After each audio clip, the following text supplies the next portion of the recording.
Tollywood director Tarun Bhaskar గురించి ప్రత్యేకంగా ఇంట్రడక్షన్లు ఏం అవసరం లేదు. యంగ్ డైరెక్టర్ ఇప్పటికే తన టాలెంట్ ఏంటో పలు దఫాల్లో నిరూపించుకున్నాడు. ఒక్క డైరెక్టర్గానే కాకుండా యాక్టర్గా కూడా తన సత్తా చాటాడు. ఇటీవల వచ్చిన కీడా కోలా సినిమాతో అటు డైరెక్టర్గా ఇటు యాక్టర్గా 100కు 100 మార్కులు కొట్టేశాడు. కలెక్షన్స్ పరంగా కూడా ఆ చిత్రం బాక్స్ ఆఫీస్ను షేక్ చేసింది. కానీ ఇప్పుడు ఆ మూవీతో తరుణ్ భాస్కర్ చిక్కుల్లో పడ్డట్టు తెలుస్తోంది.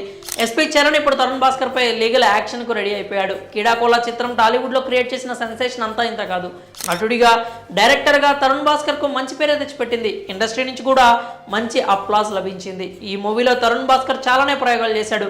అందులో ఏఐ టెక్నాలజీ వాడి లెజెండరీ సింగర్ ఎస్పీ బాలసుబ్రహ్మణ్యం వాయిస్ని రీక్రియేట్ చేయడం కూడా ఒకటి అని చెప్పాలి.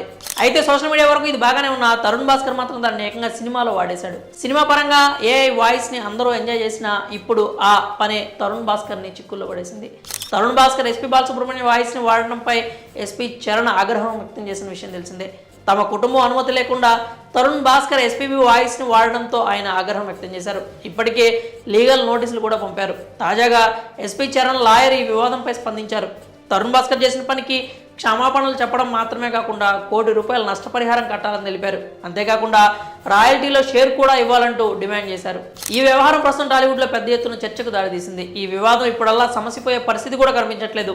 గతంలో నోటీసులు పంపిన సమయంలో ఎస్పీ చరణ్ ఏఐ టెక్నాలజీని ప్రశంసించారు. ఇప్పుడు మన మధ్య లేని ఆయన తండ్రి గాత్రాన్ని ఇలా టెక్నాలజీ ద్వారా రీక్రియేట్ చేయడం బాగుంది అన్నారు. అయితే ఇలా తమ అనుమతి తీసుకోకుండా వ్యాపారం కోసం వాడుకోవడం మాత్రం కరెక్ట్ కాదంటూ చెప్పుకొచ్చారు. అందుకే లీగల్గా ముందుకెళ్తామని చెప్పారు.